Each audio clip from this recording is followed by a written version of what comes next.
¿Qué tal? Buen día con todos. Soy la licenciada Marianela Dayana Gutiérrez Carranza. En esta oportunidad vamos a hablar sobre un tema muy interesante que se llama sistemas de intubación rápida, o también en sus siglas SIR, y sobre bloqueantes neuromusculares como becuronio, rocurono, succinicolina, que son fármacos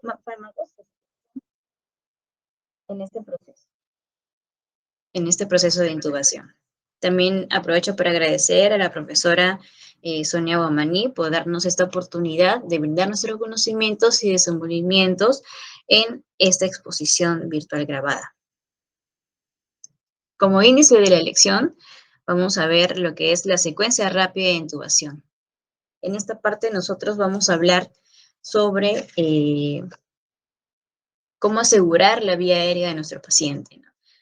También esta técnica nos permite disminuir riesgos mediante una preparación del equipo de trabajo, la selección cuidadosa de medicamentos y la preparación de dispositivos. Aquí ya les comento un poco sobre los medicamentos que normalmente se usan, que son agentes de inducción y bloqueantes neuromusculares, que es el punto 2 que vamos a hablar. En los bloqueantes neuromusculares es importante saber anatomía y fisiología de nuestro cuerpo. Vamos a conocer la unión de la neurona motora con la célula muscular, en este caso la membrana muscular. ¿Para qué? Para saber cómo es que estos medicamentos actúan y logran bloquear, ¿no?, esta parte sensitiva, la parte nerviosa, con la parte motora muscular. Vamos a ver un plan de cuidado de enfermería, desde diagnósticos hasta intervenciones, los cuidados que le damos a nuestros pacientes y también un aporte científico que lo hace en esta parte enfermería, en relación a lo que es la secuencia rápida de intubación. Entonces, en la secuencia rápida de intubación vamos a ver algunas indicaciones y contraindicaciones, pero previamente a esto vamos a ver un pequeño concepto, ¿no? Como ya les había mencionado, este es un procedimiento. Es un proceso ordenado de manera secuencial, ¿no? Que va a disminuir cualquier tipo de consecuencia, daño, complicación que se dé durante este procedimiento. Complicaciones como qué, como broncoespasmos, intubación esofágica, algún tipo de lesión en la vía aérea. Entonces, es importante saber en qué tipo de pacientes está indicado este proceso, ¿no? Y eso ahorita lo vamos a revisar. Por ejemplo, lo que son los pacientes con estómago lleno, patología abdominal, obstrucción o ilio. ¿Qué pasa de que nosotros estamos, bueno, en realidad puede ocurrir cualquier tipo de accidente, saliendo de la calle, dirigiéndonos hacia nuestro trabajo, en el bus, de repente, hoy día almorcé al mediodía y a los 15 minutos que estoy saliendo del restaurante, sucede un accidente. Entonces, en este tipo de, por ejemplo, situaciones nos puede ayudar el procedimiento. Dolor, trauma, uso de opioides, consumo de alcohol, vagotomía, esfínter esofágico inferior incompetente, por ejemplo, ¿no?, hernia de hiato, reflujo gastroesofágico, alteración del nivel de conciencia. En este caso, nosotros ya sabemos que cuando valoramos a nuestro paciente y encontramos un Glasgow de 9, 8, incluso menor, este paciente ya es un candidato para una intubación, ¿no? Para una intubación endotraqueal. También pacientes con enfermedades neurológicas o neuromusculares, embarazos, alteraciones metabólicas, insuficiencia respiratoria, ¿no? Vamos a chocar también con pacientes con quemadura en la vía aérea, ¿no? Pacientes con hipoxia post-reanimación. Entonces, en este tipo de pacientes se va a utilizar esta secuencia rápida de intubación. Como contraindicaciones, como lo tiene cualquier procedimiento, ¿no? Vamos a ver obstrucción total de la vía aérea superior, la pérdida total de puntos de referencia faciales u orofaciales. De repente aquí podemos hablar de pacientes quemados. Podemos hablar también de algún accidente automovilístico que pueda ocasionar de que haya alguna desfiguración en el rostro, ¿no? Y también la vía aérea de crash, que básicamente estamos hablando aquí de un paciente sin respuesta, ¿no? Un paciente que está cercano a la muerte, o un paciente que tenga un funcionamiento cardiovascular deteriorado.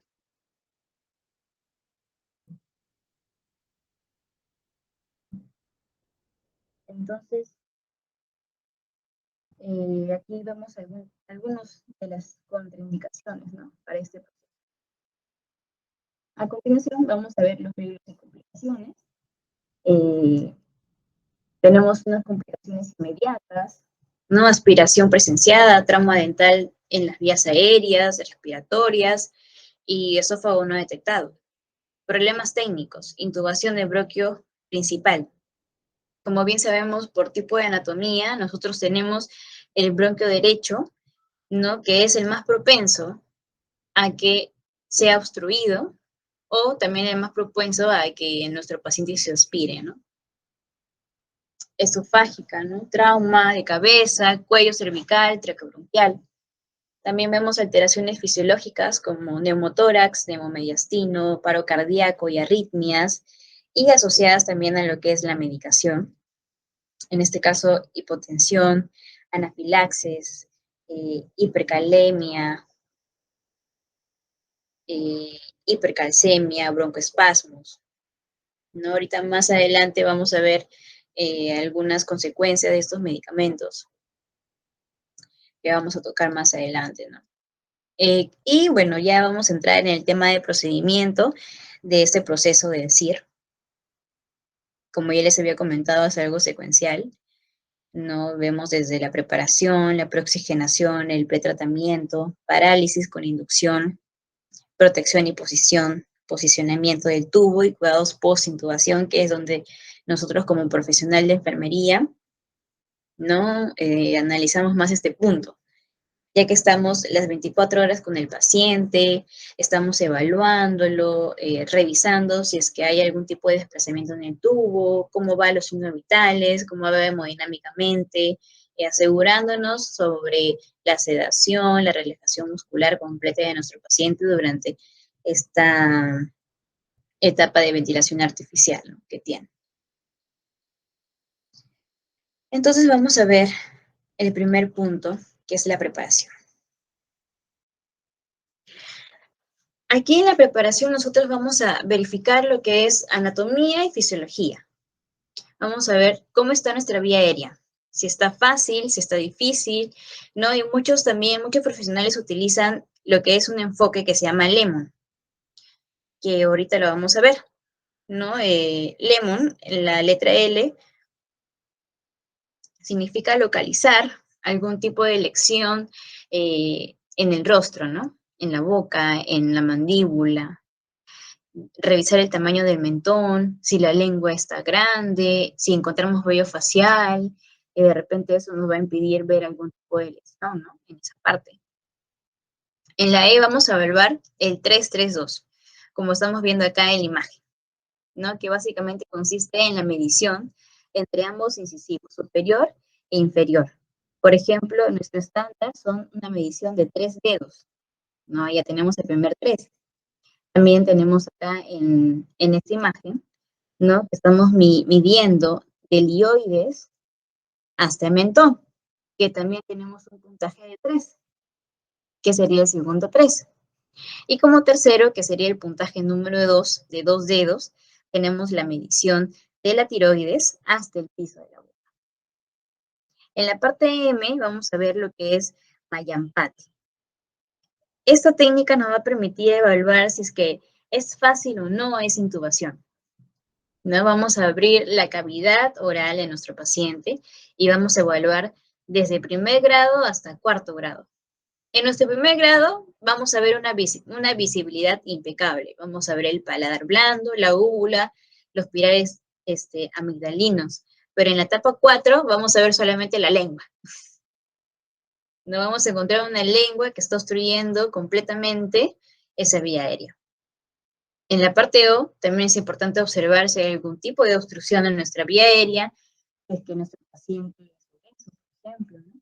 Y en la letra N hay que evaluar qué pasó en su paciente politraumatizado, mueve cabeza y cuello, tiene dificultad, vino con un inmovilizador cervical, tiene el cuello roto, ¿no? Y de esta manera vamos a nosotros observar de que estamos frente a una intubación difícil o a una intubación así, ¿no? Como segundo punto vemos la preoxigenación. Como bien lo dice el título, vamos a oxigenar previamente del procedimiento a nuestro paciente.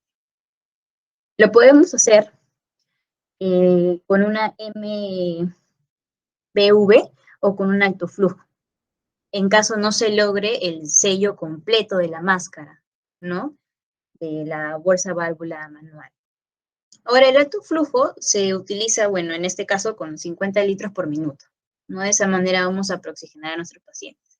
Es importante también no olvidar o saltarnos de la evaluación hemodinámica del paciente. También muchas veces algunas literaturas también aconsejan, previo al procedimiento, colocar en bolos 500 cc de cristaloides, ¿no? Cloruro de sodio, y también aporte con vasopresores, para evitar algún tipo de inestabilidad durante el después del procedimiento en la parte hemodinámica de nuestro paciente, ¿no?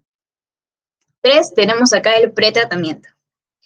El pretratamiento básicamente es la administración de fármacos unos 2 a 3 minutos antes del procedimiento, justamente para evitar lo que yo les comentaba, ¿no? Efectos hemodinámicos, respiratorios o también metabólicos.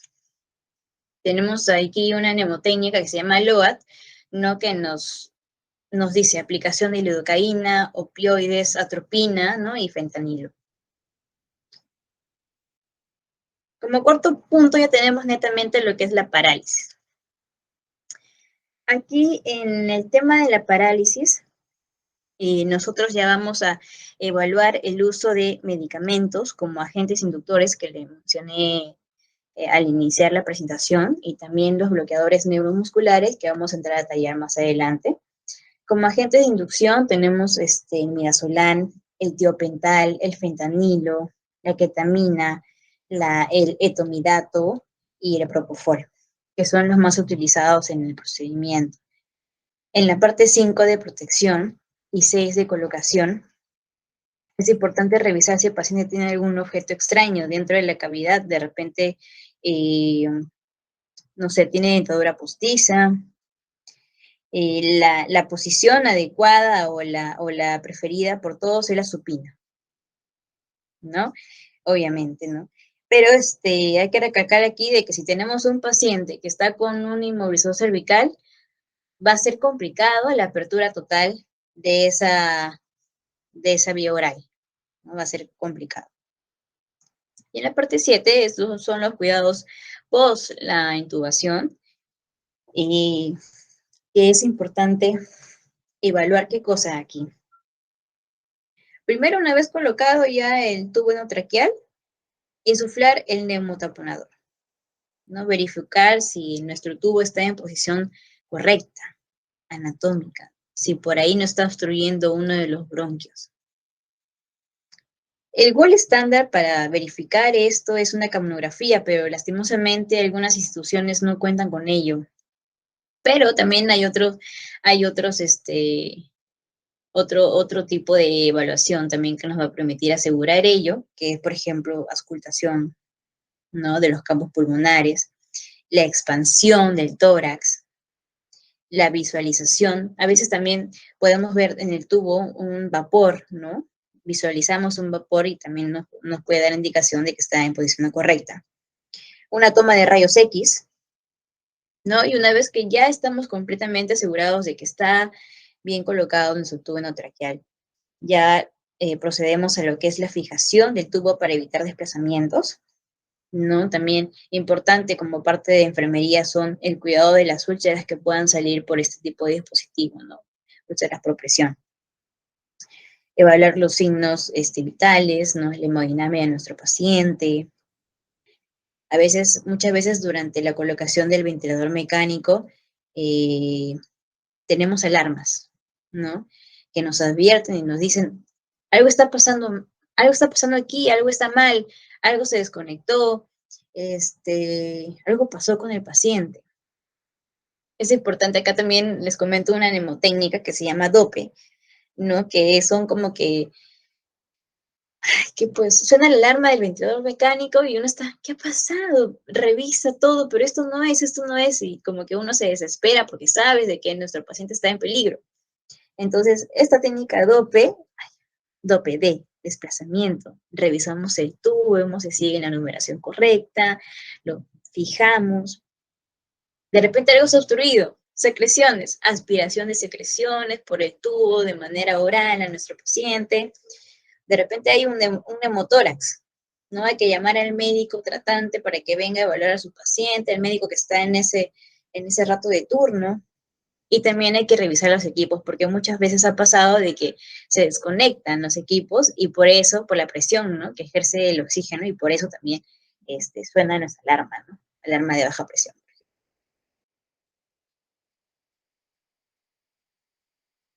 Ahora vamos a entrar a otro punto muy importante que es el bloqueo neuromuscular. Que vamos a hablar de los fármacos que también se utilizan en este proceso para iniciar una intubación endotraqueal y también para el mantenimiento de nuestro paciente con este aporte de oxígeno artificial, ¿no? Entonces, ¿qué es un bloqueo neuromuscular? Les cuento por aquí lo que sucedía desde antes, ¿no?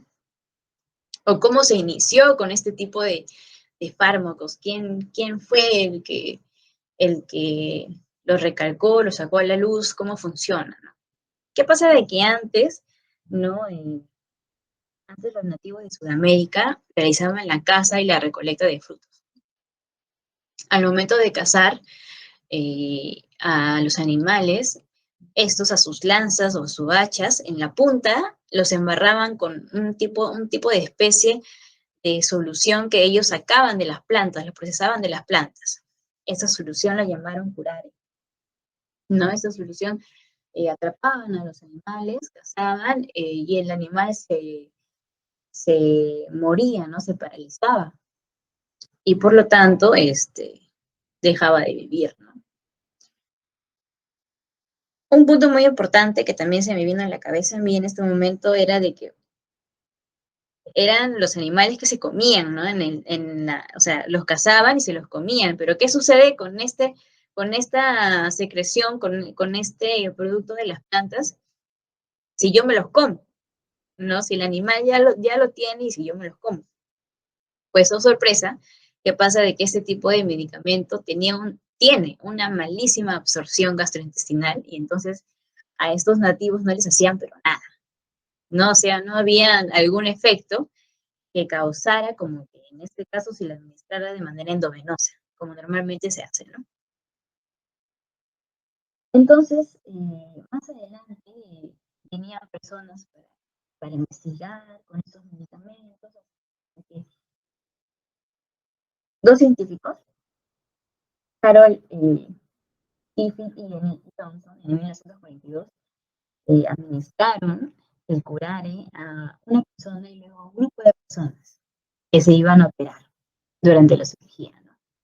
Y vieron pues ahí la efectividad y hasta hoy se sigue utilizando, ¿no?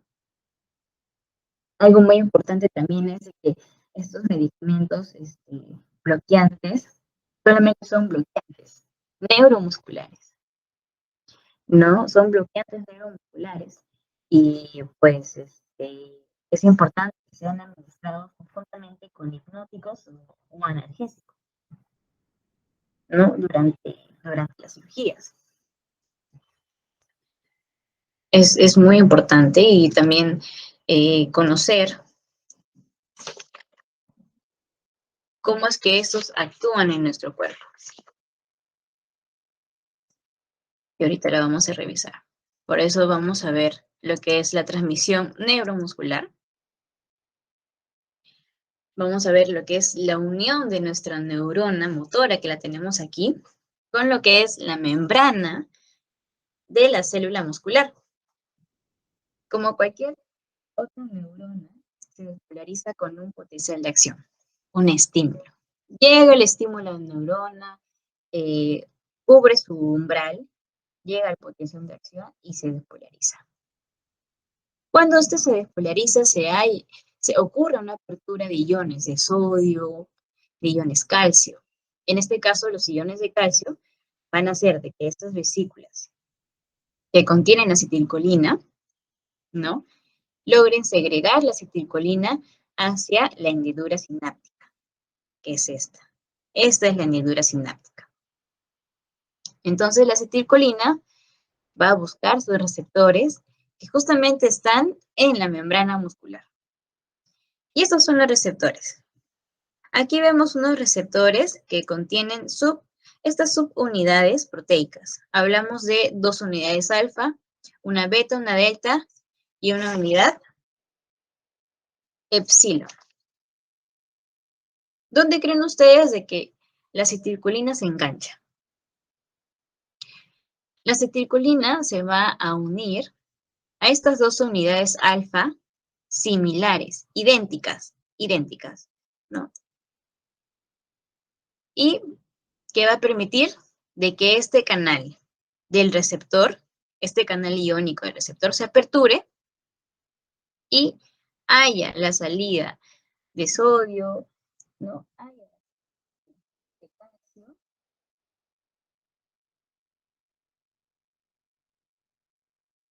hacia lo que es la célula muscular, ¿no? O sea, va a permitir de que, bueno, en este caso, ¿no?, salgan el potasio y ingrese sodio o calcio dentro de la célula para que ésta logre despolarizar la membrana y continuamente se despolarice toda la periferia, toda la parte periférica. Estas, a su vez, también van a despolarizar lo que son los tubos T. Los tubos también van a generalizar una apertura de canales de sodio y de calcio, ¿no?, haciendo de que el tejido sarcoplasmático permita lo que es la interacción de las proteínas contráctiles de actina y miosina, que son justamente las que van a reducir lo que es la contracción muscular, ¿no? Nuestro objetivo final, contracción muscular. Pero ustedes se preguntan, ya, se unió la acetilcolina con los receptores, pero ¿en qué momento se cierra este canal iónico y se produce la repolarización? Aquí entra a tallar una proteína que va a hidrolizar la acetilcolina, ¿no?, y la va a convertir en 2 compuestos, que se llaman acetato-colina.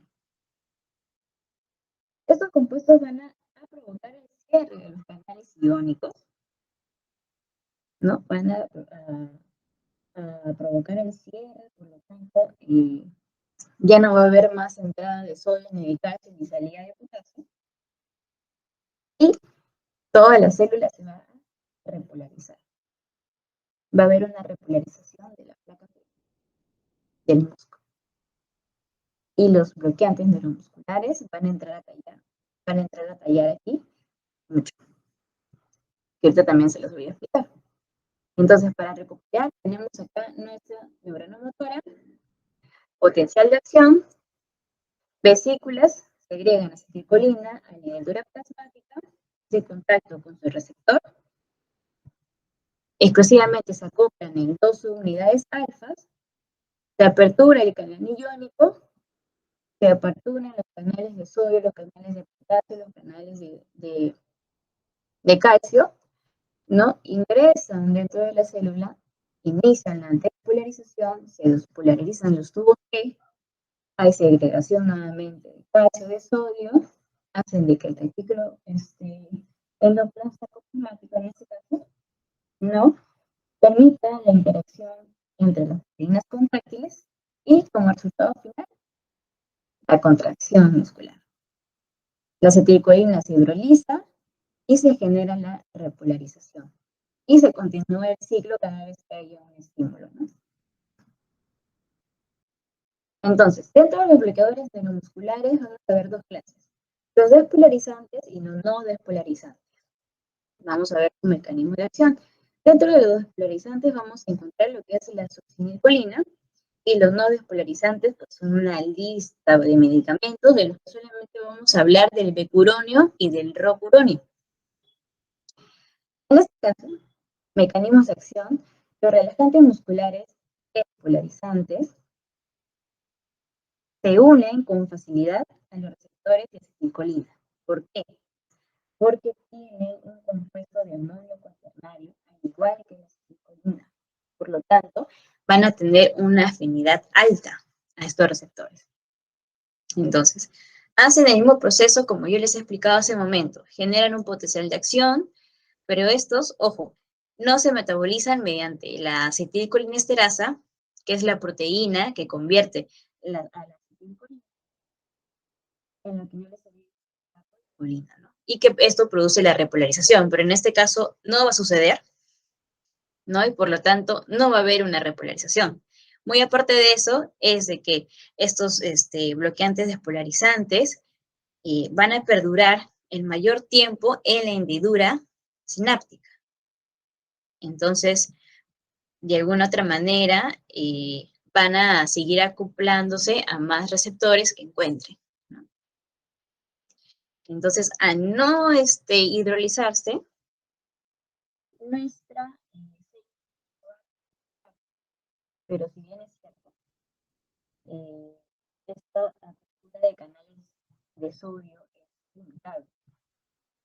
Estas se van a desactivar con la despolarización continua, ¿no? Y no van a poder reabrir la placa canal se repolariza.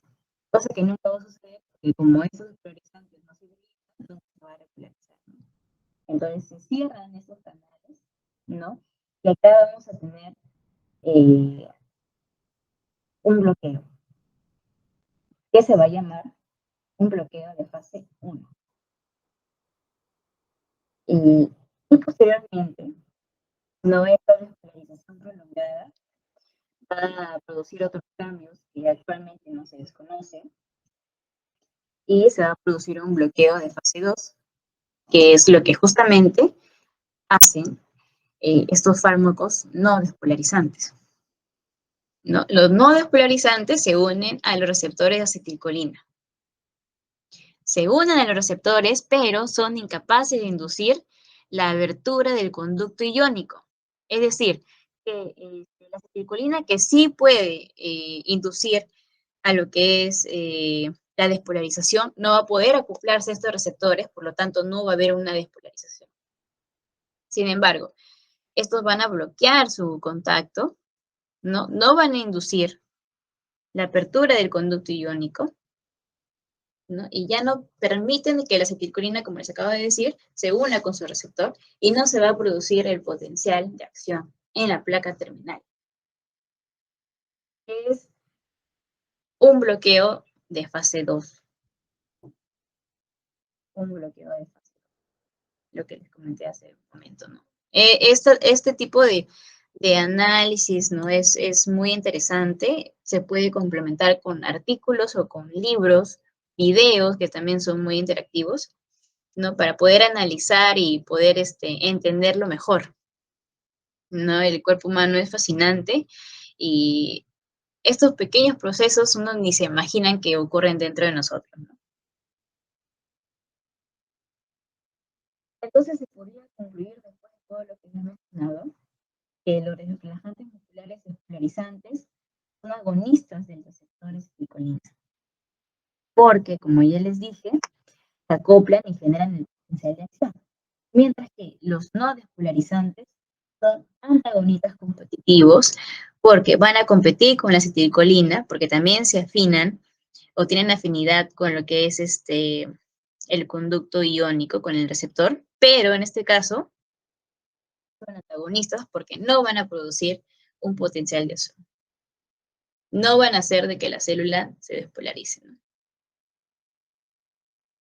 Entonces, vamos a ver estos medicamentos tan famosos durante este proceso que les mencioné al inicio, ¿no? Que es el SIR, el sistema de intubación rápida. Vamos a ver el bromuro de becuronio, que es un polvo para solución inyectable que puede venir de 10 miligramos, como que también un inyectable de 4 miligramos por mililitro. Advertencias y precauciones. Este medicamento produce parálisis de la musculatura respiratoria, por eso es necesario que de manera conjunta se administre con hipnóticos analgésicos o con agentes de inducción. Como ayer también les había mencionado, lidocaína, opioides, atropina, fentanilo, el tema del propofol, por ejemplo, ¿no? Como reacciones adversas de este medicamento, las más frecuentes son cambios en los signos vitales, bloqueo neuromuscular prolongado y reacciones anafilácticas. Otras, parálisis flácida, colapso circulatorio, shock, broncoespasmos, edema, urticaria, miopatía esteroidea. Es importante también conocer nuestro periodo de validez. Ya una vez preparada el medicamento solamente nos va a durar 24 horas y bueno, puede estar expuesto a la luz natural, ¿no? No es fotosensible. Se puede diluir con una solución de glucosa al 100%, cloruro de sodio al 0.9% y también con lactato de rico. Vamos a ver la parte más importante, que es la farmacodinámica y la farmacocinética. Acá nos dice, es un relajante muscular no despolarizante de acción periférica. Como ya lo habías visto, un relajante muscular no despolarizante es quien no produce potencial de acción. Por lo tanto, es un antagonista de la acetilcolina. Este bloquea el proceso de transmisión entre las terminaciones nerviosas motoras y el músculo estriado y no provoca espasmos musculares, ¿no? Es una de las características de este medicamento. Para la intubación traqueal, luego de la administración, luego de unos 90 a 120 minutos, con una dosis de 0.08 a 0.1 miligramos por kilogramo, ya tenemos unas buenas condiciones para hacer el procedimiento. Pero a los 4 minutos, ya digamos de que se establece una parálisis muscular completa, que justo va a generar, ¿no?, una adecuada situación para algún tipo de intervención quirúrgica en este caso, ¿no? La dosis mencionada tiene una recuperación del 95% de los 60 y 80 minutos. Cabe recalcar de que estos tipos de medicamentos se utilizan en una intubación rápida, pero también se utilizan en la parte de cirugías. Aquí las dosis más altas, ¿no?, acortan el tiempo de inicio de acción, pero también las prolongan. Prolonga la duración. Y ya han visto de que en 90 segundos ya tenemos nosotros unas condiciones ya favorables para proceder a una intubación endotraqueal. Y a los 4 minutos para realizar algún tipo de intervención quirúrgica. Como propiedades farmacocinéticas, el becuronio se distribuye principalmente en el fluido extracelular con una administración de 0.1 a 0.15 miligramos por kilogramo. La vida media de distribución alcanza aproximadamente 1.2 a 1.4 minutos. El aclaramiento plasmático del becuronio es de 3 a 6.4 mililitros por kilogramo por minuto. Y su vida media de eliminación plasmática es de 36 a 117 minutos. Algo importante aquí. La principal vía de eliminación es la excreción biliar. Es importante revisar la vía de eliminación de los medicamentos porque nosotros somos los que vemos el balance hídrico y es muy importante porque si nuestro paciente acumula líquidos, no micciona, entonces nos va a decir de que probablemente las acciones que produce este medicamento van a perdurar con el tiempo. O sea, de lo que, por ejemplo, en este caso, había una recuperación de 180 minutos, este tiempo se puede prolongar a más. Por la excreción biliar, ¿no? Más o menos se estima de que un 40-60% de la dosis que se ha administrado se excreta durante las 24 horas. La eliminación renal, en este caso, luego de 24 horas, es de 20 a 30% de la dosis administrada, ¿no? Es mínima. El mayor porcentaje va a ser por la excreción biliar. Aquí también tenemos lo que es el otro medicamento no despolarizante, que es el rocuronio, que es una solución inyectable de 10 miligramos por mililitro. Como advertencias y precauciones, aquí tenemos a dosis mayores de 0.9 miligramos por kilogramo, pueden incrementar el ritmo cardíaco y también se ha demostrado que puede ocasionar miopatías con la administración conjunta de corticosteroides de manera prolongada. Aquí mucho ojo también con esta interacción de algunos medicamentos.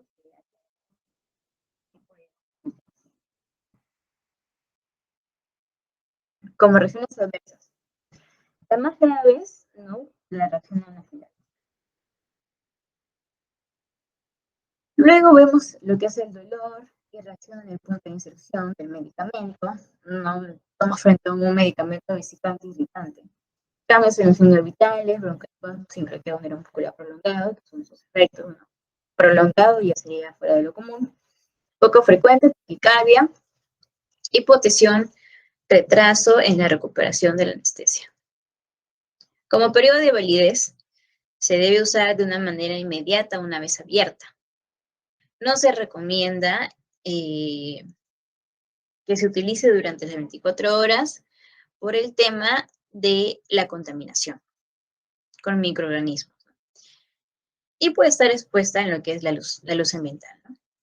Se puede diluir en cloruro de sodio, en glucosa, y no se recomienda en realidad combinar este medicamento con otros. Y si en caso suceda o estemos obligados a hacerlo, siempre hay que realizar un lavado de todo el sistema para evitar lo que son interacciones medicamentosas. Propiedades farmacodinámicas y farmacocinéticas. En las farmacodinámicas, vemos nosotros que este fármaco tiene una acción inmediata y un comienzo de acción rápida. Compite por los receptores colinérgicos nicóticos de la placa motora terminal, igual que el primer medicamento, y la dosis para la depresión de un 90% es de 0.3 miligramos por kilogramo. Durante los 60 segundos, tras la administración de una dosis, el doble que ya he mencionado, se obtienen las condiciones para lograr una intubación adecuada, 60 segundos. Y la parálisis muscular generalizada se establece a los 2 minutos. Sin embargo, cuando hablamos de pacientes pediátricos, las mismas dosis, el inicio es más corto, pero la duración clínica de la recuperación de un 25% dura de 30 a 40 minutos y un 90% llega a los 50 minutos. O sea, se puede decir que este fármaco es, para intubación endotraqueal, pues es instantáneo, ¿no? A los 60 segundos ya podemos tener nosotros una vía adecuada para realizar una intubación. Pero también tenemos una recuperación corta, ¿no? A los 50 minutos ya el paciente está en un 90% recuperado. En las propiedades farmacocinéticas, luego de la administración en bolo, el intervalo de vida media de eliminación es de 73 minutos. Volumen de distribución de 203 mililitros por kilogramo y el aclaramiento plasmático es de 3.7 mililitros por kilogramo por minuto. Y este se excreta por la orina en un 40% y también por la bilis en un porcentaje menor.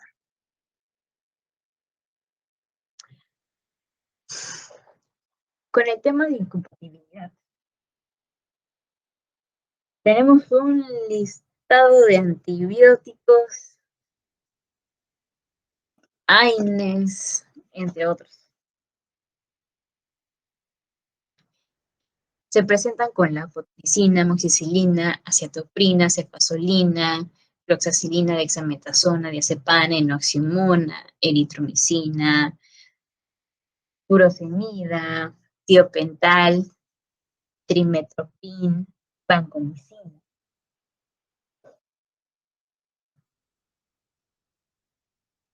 Vancomicina. Estos son los medicamentos con el que es bloqueador neuromuscular, hace interacción o se muestra un tipo de incompatibilidad. Nos vamos hacia el otro extremo, no ya hablando sobre los bloqueantes neuromusculares despolarizantes, que tiene afinidad o que es muy parecida a la acetilcolina en este caso, que provoca el potencial de acción, pero como que esta no se hidroliza como la acetilcolina, por lo tanto, existe una despolarización continua hasta que los canales del receptor se cierren y no se vuelvan a abrir hasta que no haya una repolarización. Como que el antídoto de este medicamento complicado, suena más complicado. Entonces la succinilcolina es un inyectable, bueno, Anectie también otro tipo de nombre, que viene en 50 miligramos por mililitro, o también de 500 miligramos. Advertencias y precauciones. En pacientes con sepsis grave, la aparición de hiperpotasemia está relacionada con la gravedad de la infección. Ojo, una infección puede generar una hiperpotasemia. Se suele presentar dolores musculares a los 2 días. Se debe tener precaución en pacientes pediátricos por su mayor posibilidad de presentar miopatías, hipertermia maligna y rhabdomiolesis. Se dice de que a pesar de que el paciente anteriormente no haya tenido una hipertermia maligna, pero tenga familiares que sí las haya tenido, basta eso que sea algo sujeto para no administrarse este medicamento. En gestantes puede tener un bloqueo muscular prolongado ligeramente mayor, debido a que los valores de colinesterasas plasmáticas disminuyen en un 70%.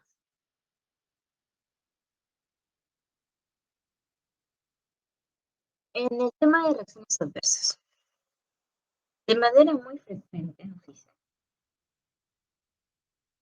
una fasciculación muscular, dolores. Fasciculación muscular son los espasmos musculares, ¿no?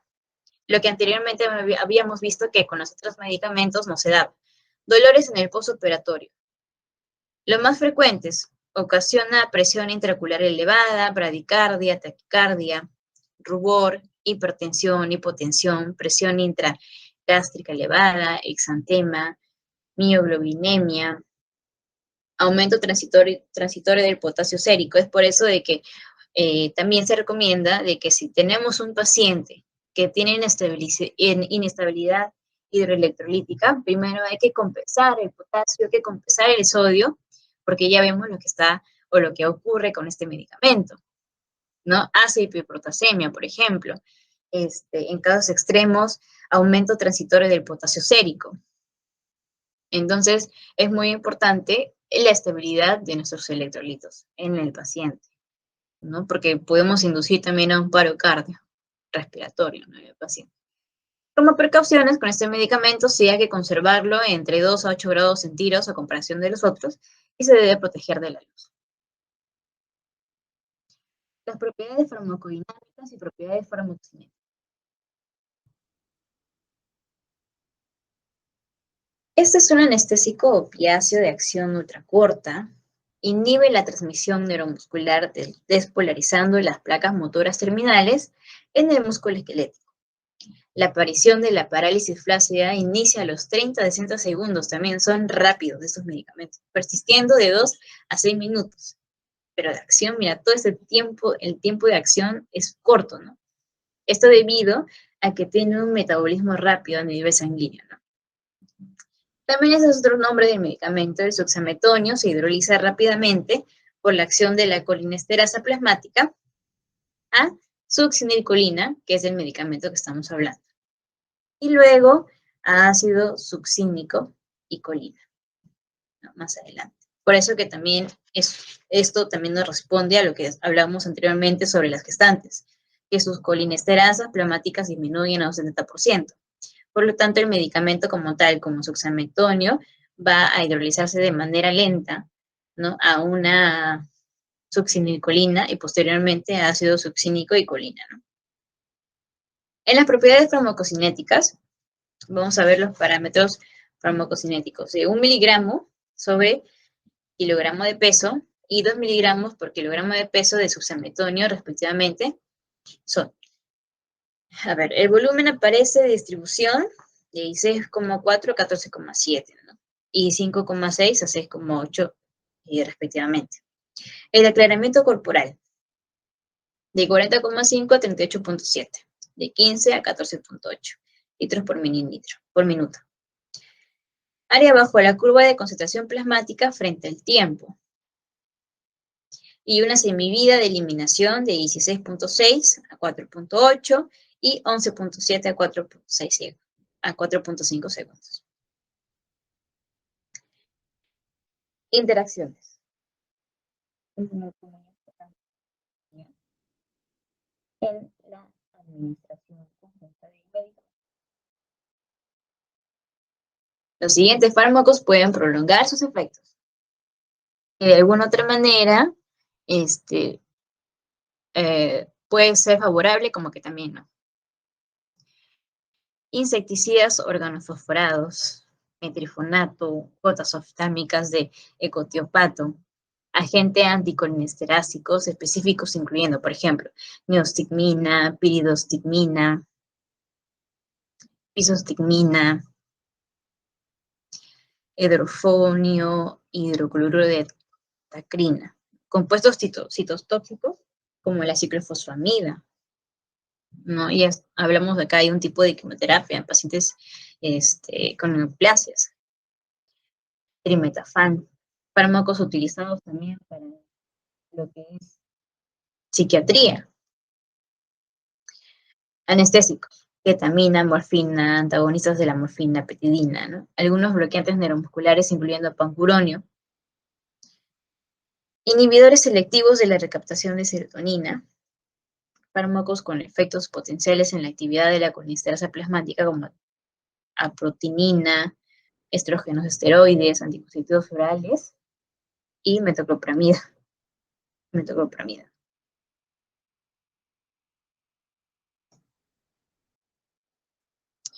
Entonces, aquí ya hemos visto estos tres medicamentos, tanto despolarizantes como no despolarizantes, que se utilizan en este sistema rápido de intubación. Ya conociendo cómo actúan estos medicamentos, cuáles son las reacciones adversas, interacciones medicamentosas, su conservación, ¿no? La conservación de cadena de frío, en este caso que enfermería lo maneja.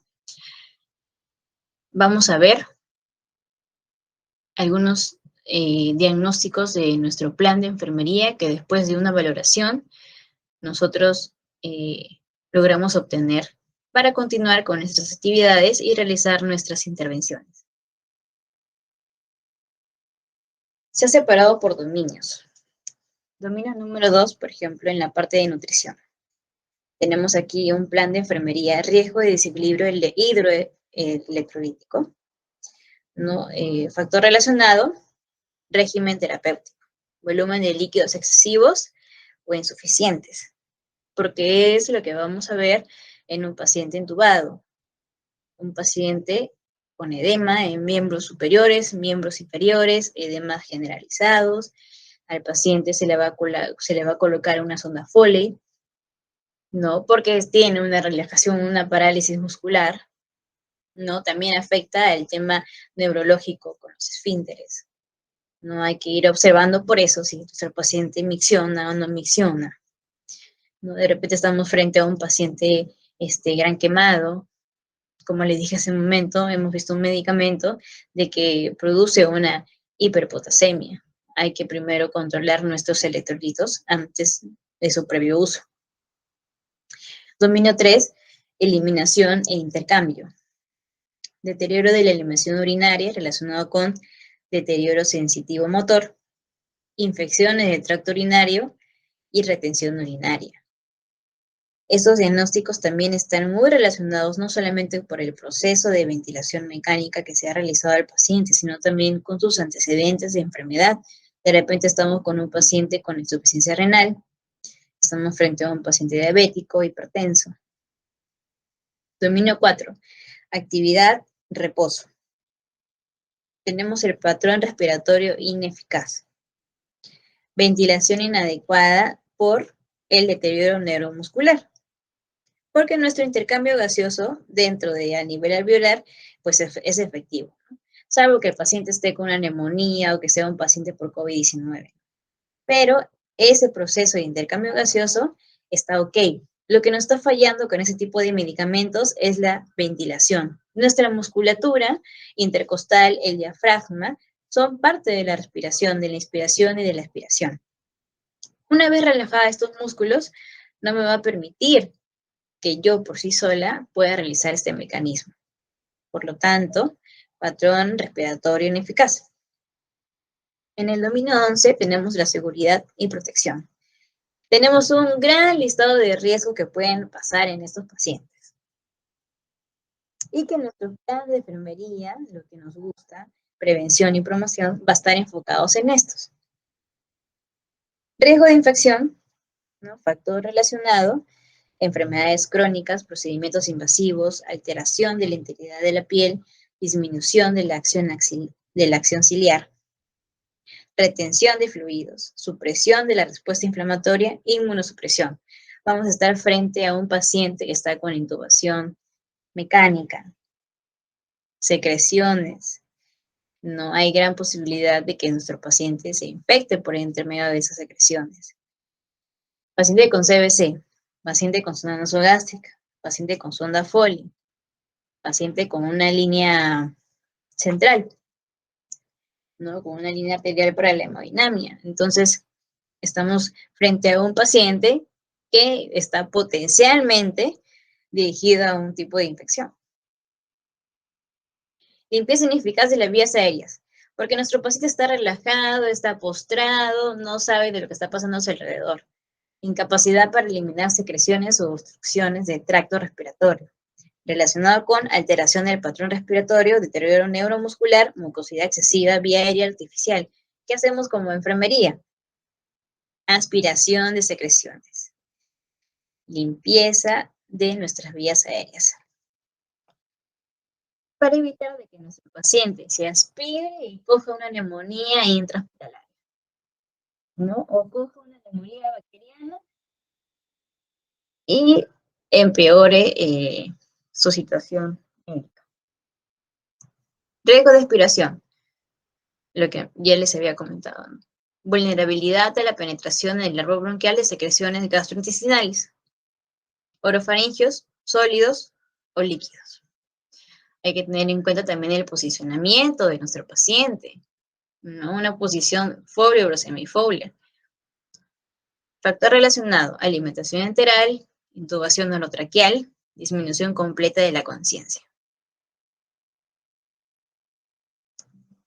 Esto que nos encanta a nosotras. Riesgo de deterioro de la integridad cutánea y corneal.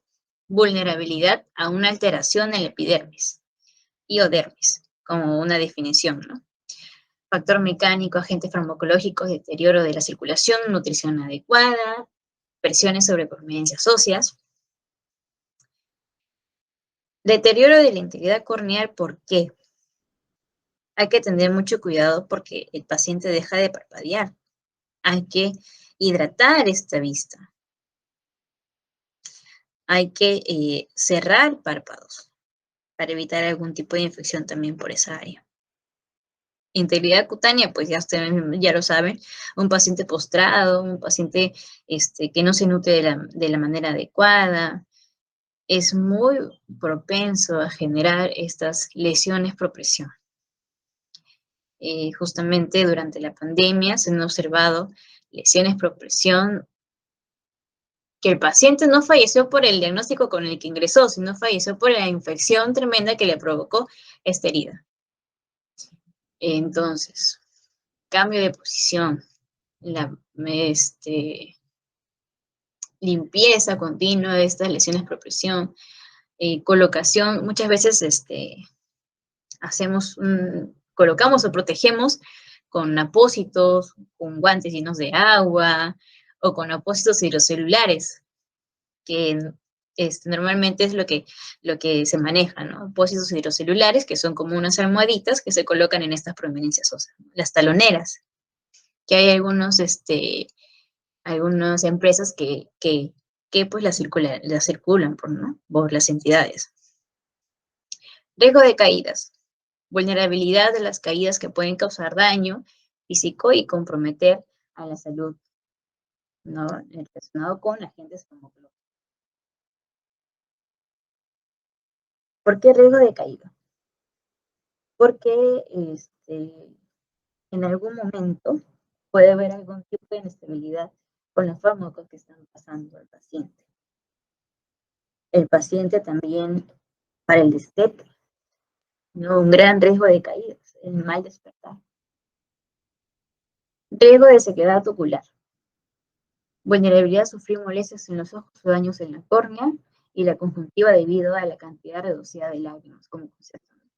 Factor relacionado, pérdida sensorial, lo que provocan estos fármacos, relajación motora, lo que provocan los fármacos, falta de parpadeo espontáneo, paciente sujeto a un ventilador mecánico. Antes de irnos al aporte científico, vamos a analizar estos diagnósticos y vamos a ver nuestras intervenciones de enfermería. Entonces, ¿qué es importante aquí? Analizar antecedentes psicológicos y el análisis del paciente, como ya lo hemos visto. ¿No? Vigilar concentración de electrolitos, ingresos y egresos en el balance hídrico estricto de nuestro paciente. ¿Qué también podemos hacer? Asegurar que en este caso durante o antes del procedimiento, ¿no? Antes de entubar a pacientes, se utilice estos bloqueadores neuromusculares, pero también se administra una sedación, una analgesia al paciente. Porque estos bloqueadores solamente inducen a la parálisis muscular, nada más. No duermen al paciente, no lo sedan. Durante la preparación de medicamentos, se debe evitar algún tipo de interacción medicamentosa.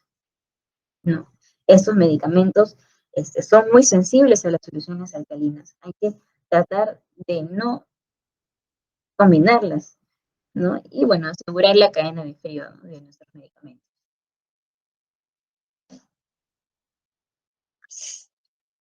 Es importante también asegurar un equipo de urgencias, ¿no? Un equipo en caso suceda algún paro cardiorrespiratorio, siempre tener ahí nuestro maletín de abordaje con todos nuestros implementos, saber dónde está cada material en el paro, verificar nuestro desfibrilador, ¿no? Justamente en estas áreas críticas es muy importante porque se utiliza a cada momento, a cada hora, ¿no?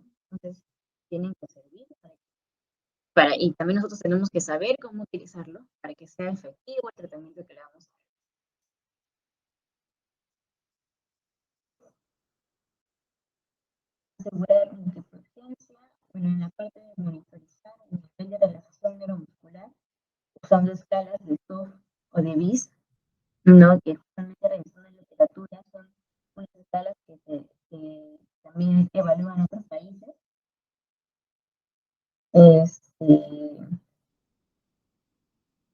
Por ejemplo, en la escala de BIS con un valor de 100, estamos viendo de que nuestro paciente se despierta de la voz normal.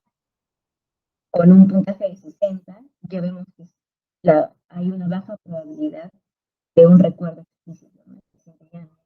No está sujeto a algún recordar. 40, y ya estamos viendo una falta de respuesta verbal. Ya de 20 a 0 vemos a un paciente totalmente sedado. Como por ejemplo en el TOF, que se hace una monitorización mediante corrientes eléctricas ya colocado en la parte muscular, ¿no? Y está conectado a un aparato que simplemente registra los estímulos que hay en el músculo. Vigilar la parte de hemodinámica de nuestro paciente, vigilar los signos vitales, porque muchos de estos medicamentos también causan hipotensión, causan arritmias, frecuencias cardíacas elevadas, ¿no? Una vez que ya también se produce el destete, hay que ir fortaleciendo la parte muscular de nuestro paciente, ¿no? Haciendo ejercicios respiratorios. Es importante lo que también ya les mencionaba, ¿no? Vigilar la parte ocular, cerrar por completo, hacer el lavado ocular, colocar algún tipo de lubricante, ¿no? En el tema de las lesiones por presión, ya saben, colocar apósitos hidrocelulares, también hay algunos protectores cutáneos que se utilizan cuando se utilizan adhesivos, ácidos hiperoxigenados, que nos va a ayudar mucho en la piel de nuestro paciente, fortalecer de repente la dieta del paciente por una nutrición ya no enteral, sino parenteral, ¿no? Más suplementos de lípidos, proteínas, que nos van a ayudar mucho en esta prevención de lesiones por presión. Colocación de colchón neumático, colocación de taloneras, el apoyo con almohadas, con rodetes, hacer un puente en el paciente. Hay algunas entidades que tienen polímeros. A veces los polímeros se utilizan mucho en lo que es sala de operaciones, ¿no? Algunas entidades también lo tienen en unidades de cuidados intensivos, ¿no? Que el paciente está con una ventilación mecánica ya prolongada.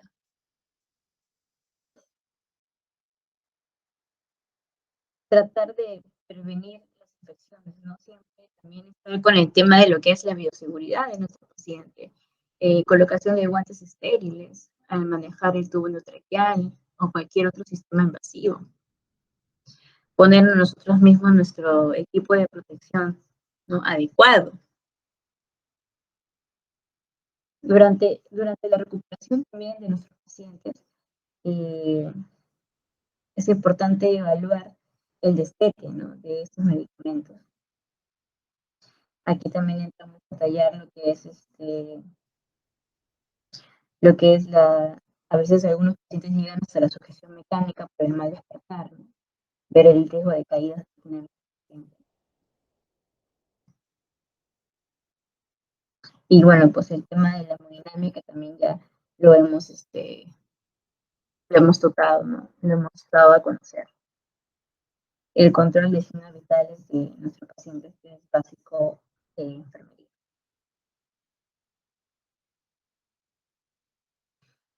Entonces, nos vamos ahorita a nuestro aporte científico, que es enfermería de urgencias en la intubación de secuencia rápida a pacientes COVID-19.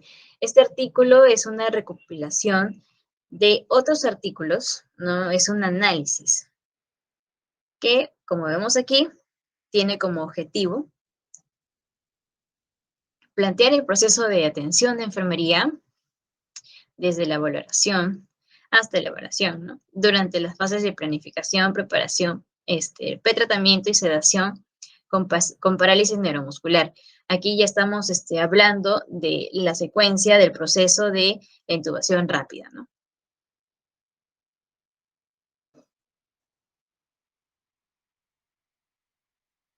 Entonces aquí, por ejemplo, como materiales y métodos, han hecho una revisión de artículos, ¿no? Teniendo como base lo que es la valoración, diagnóstico, la planeación, ejecución y evaluación del cuidado de enfermería, ¿no? Teniendo como base eso. Justamente, aquí hemos tenido también como conclusión de este artículo que aplicar el proceso de atención de enfermería durante las fases de inducción de secuencia rápida contribuye con una mejor organización de los medicamentos requeridos para la intubación orotraqueal, lo que también va a disminuir la ansiedad del paciente y el riesgo de contaminación del personal de salud. Dice aquí. Si gustan, la referencia de este artículo se va a dejar al final en las referencias bibliográficas para que también puedan analizar y leerlo, ¿no?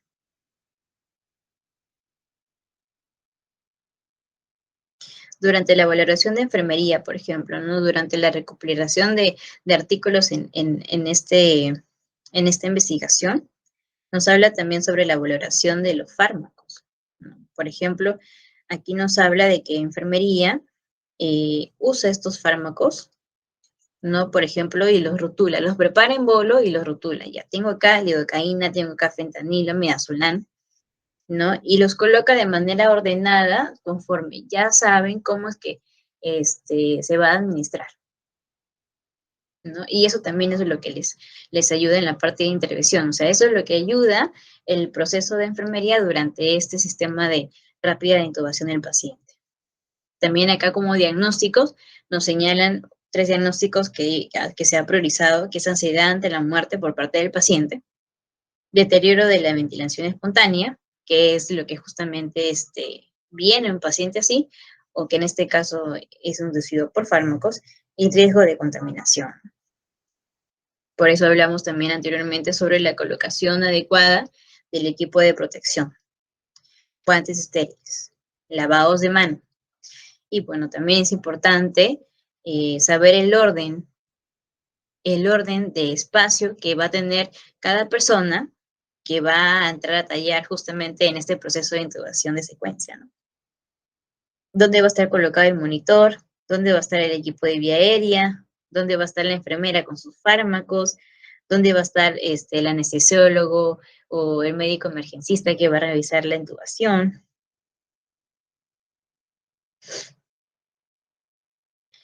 Y entonces, no, al final esta investigación concluye en lo que les había mencionado, ¿no? Tiene acá como unos resultados, ¿no? Los medicamentos recomendados por la literatura en la inducción de secuencia rápida en COVID-19, en la fase de pretratamiento, las benzodiazepinas necesarias para disminuir la ansiedad, el uso de fentanilo, la fase de sedación, ¿no? Nos redacta todo esto. Efectivamente, en nuestro proceso de atención de enfermería, después de todos esos artículos que he revisado, pues se han dado cuenta de que durante este procedimiento de secuencia rápida de intubación, aporta o organiza más al personal de enfermería, ¿no? Para tener más cuidado en este caso. Y bueno, acá terminamos con lo que es las referencias bibliográficas. En la parte de lo que es anatomía y fisiología que le hemos explicado, se ha usado este libro de anestesiología clínica de Morgan y Mickey, ¿no? Para el desarrollo, obviamente, de los planes de cuidado de enfermería de los diagnósticos, se ha utilizado el NANDA, el NIC, el NOC.